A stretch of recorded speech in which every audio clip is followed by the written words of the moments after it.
সন্ধেবেলায় আমি বানিয়ে ফেলেছি কি গরম গরম স্যান্ডউইচ, দেখেছেন?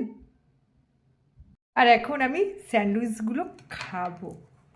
আমি দুটো বানিয়েছি, একটা তো এখন খাবো, খেয়ে দেখবো।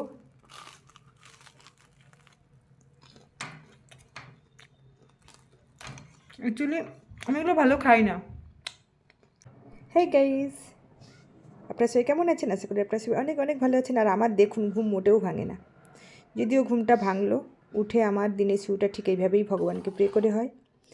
তারপর বিছানাটা ঠিকঠাকভাবে গুছিয়ে নিলাম ঝটপট করে। অনেক কাজ বাকি রয়েছে আমার, যে কাজগুলো আমার এখনও হয়নি। তো তাড়াতাড়ি করে বিছানা পরিষ্কার পরিচ্ছন্ন করে বিছানা ঠিক করে নিয়ে ব্ল্যাঙ্কেটটা সুন্দর করে রেখে দিলাম। দিয়ে এবার ঘরগুলো তাড়াতাড়ি করে ঝাটপাট দিয়ে পরিষ্কার করছি। কোটরে নিয়ে এদিক ওদিক সব পরিষ্কার করতে হচ্ছে, একাকেই সব কিছু করতে হয়।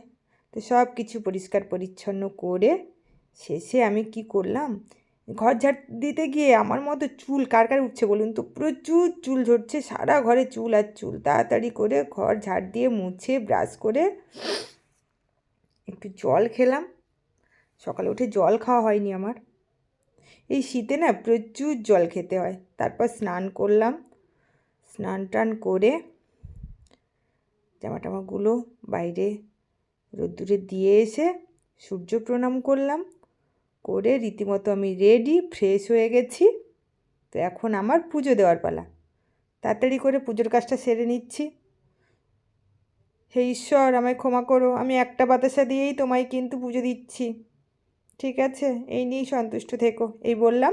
তারপরে রীতিমতো আমার পেটই চচ্চা করছে। কি করব বলুন?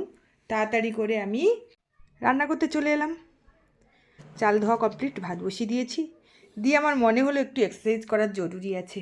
ভীষণ মোটা হয়ে যাচ্ছি, একটুও সময় পাচ্ছি না নিজের প্রতি। তাই তাড়াতাড়ি করে এদিকে রান্নাও করে নিলাম, এদিকে আমি ফাইনালি খেতে বসে গেছি। আর কি দিয়ে খাচ্ছি দেখাচ্ছি। আমি মাংসের মধ্যে না বড় রসুন দিই, রসুন খেতে ভালো লাগে। কেমন হয়েছে জানি না খাবারটা,